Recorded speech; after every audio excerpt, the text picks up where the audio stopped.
Jennifer Daniels spent 12 years holding Cypress Holdings together, while other people collected headlines and handshakes, turning asbestos scares and mold-ridden print money fantasies into line items marked resolved, filing permits herself, brushing the hair off every messy deal until it looked presentable, building a compliance framework sturdy enough to let a half-baked boutique fund scale into a $2 billion regional machine. And yet her name never made the shareholder letters. Her title was misfiled as compliance support, and birthdays disappeared beneath tax maps and easement overlays. Because she didn't work for applause, she worked for precision. The old order leaven, Chan, Delero had vision and chaos. Jennifer supplied the closings, rewriting scopes overnight,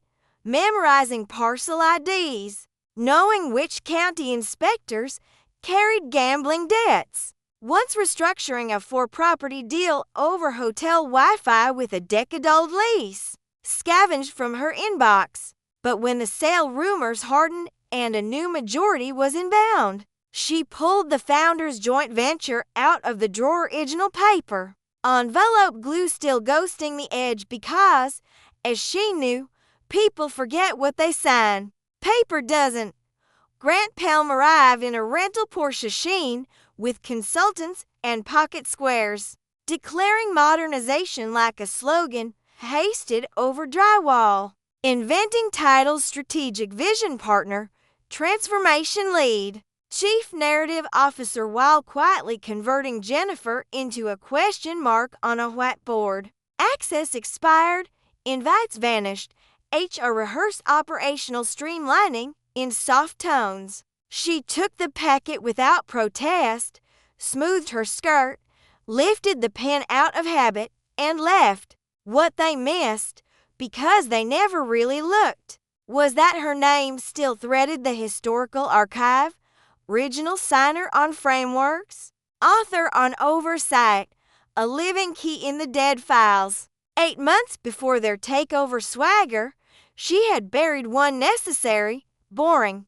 nuclear sentence in the Crosswell Urban Parcel Alignment CUPA, the Lasagna project of 7 parcels and 3 municipalities with air rights facts, stacked like oily layers. A rider under joint redevelopment oversight protocol stating that any transfer of portfolio assets exceeding $40 million in market-adjusted value required written, notarized consent from all original signatories to the joint venture framework. It was pitched as legacy protection against a future stakeholder flipping assets. For a quarterly sugar high, Levin grunted approval between chews of nicotine gum.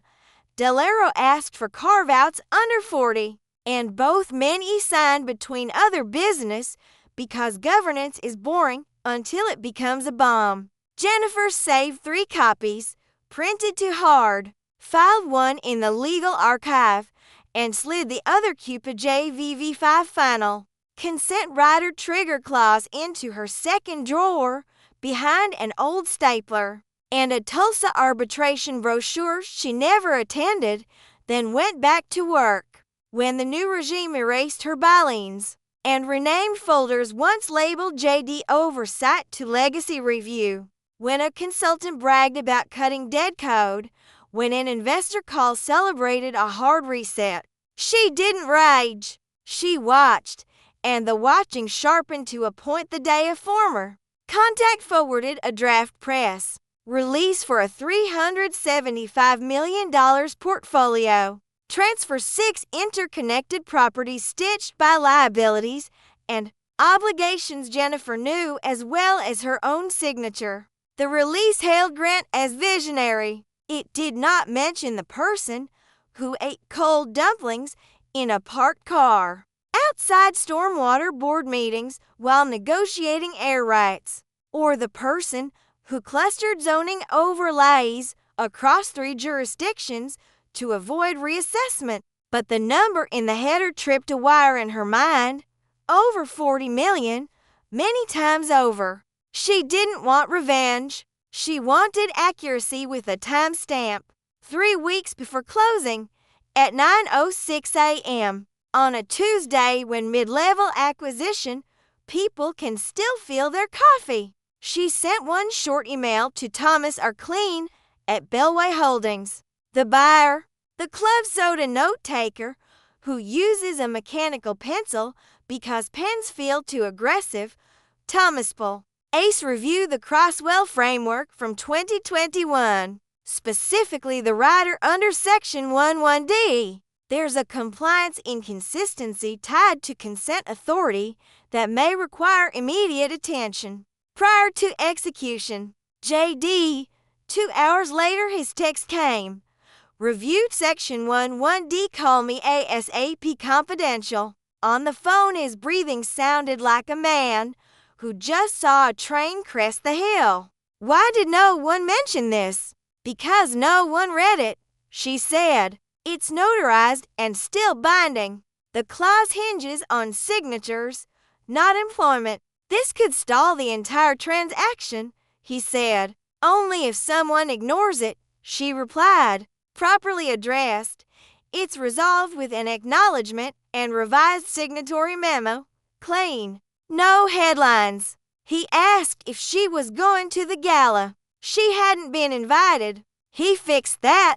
Meanwhile, inside Cyprus, Grant dismissed the internal memos, the buyer's counsel. Evelyn Park escalated with measured language per attached framework. Section 11D rider could render transfer incomplete, declaring they were too deep to be tripped by technicality from a former compliance relic. In Friday All Hands, someone said, "We don't need librarians. We need pirates." Jennifer watched the Zoom on mute, sipping lukewarm coffee from a mug that read Asset Whisperer. And when they announced she was pursuing new opportunities, no one asked her to speak. 2 days before closing, glossy RSVPs went out for the Larchmont Grand Black Tie press welcome. Photos of Grant grinning like he'd discovered real estate. She arrived 10 minutes early on the night.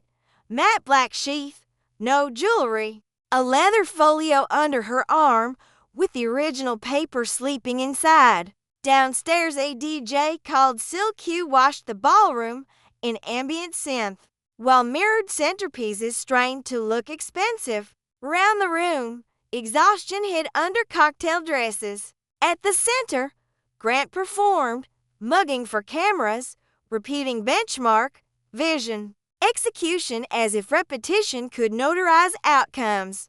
Thomas spotted Jennifer and nodded. Evelyn scanned the room with the alertness of a person who knows where the exits are.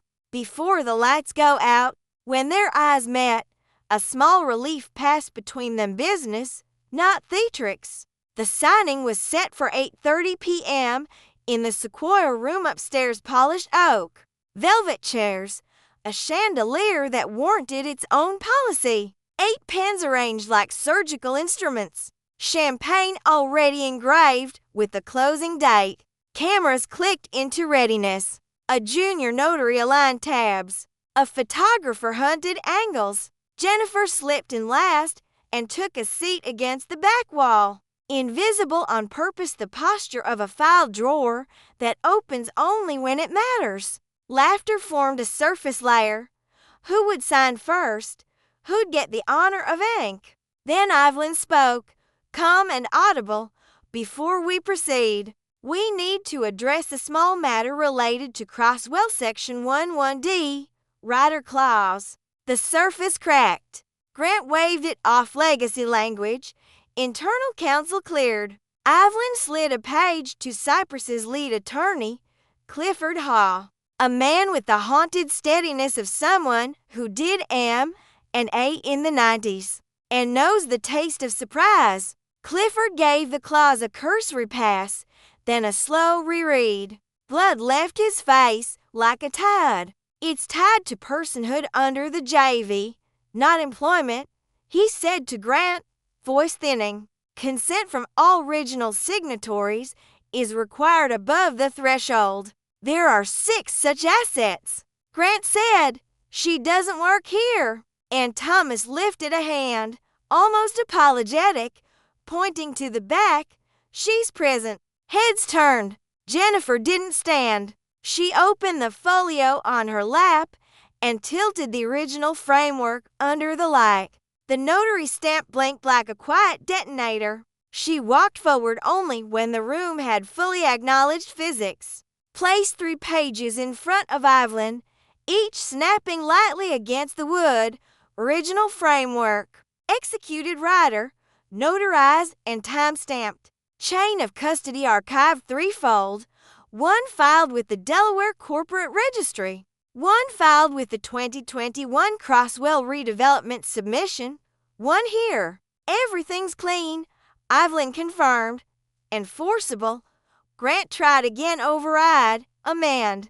Release words like levers that don't attach to anything. Clifford, eyes on his legal pad, murmured last rites, not without a paper trail that invites scrutiny. She's not asking for the building. She owns the threshold. Jennifer finally spoke, voice steady from years of being right before being thanked.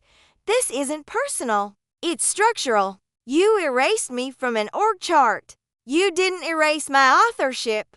Bellway wants a clean close. I'm prepared to sign 3 conditions: public acknowledgement, verbal and written, of my role in the portfolio's development prior to close. 2% equity from Cypress's net proceeds, calculated clean and payable within 30 days. Reinstatement effective immediately as Senior Director, Strategic Compliance. Reporting directly to the board, no intermediary, no transition." The room sounded like champagne dying in flutes. Grant's mouth opened, but authority had shifted to where the paper said it lived.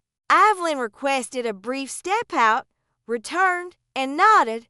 Buyer agrees. Thomas added, "We just want it done right."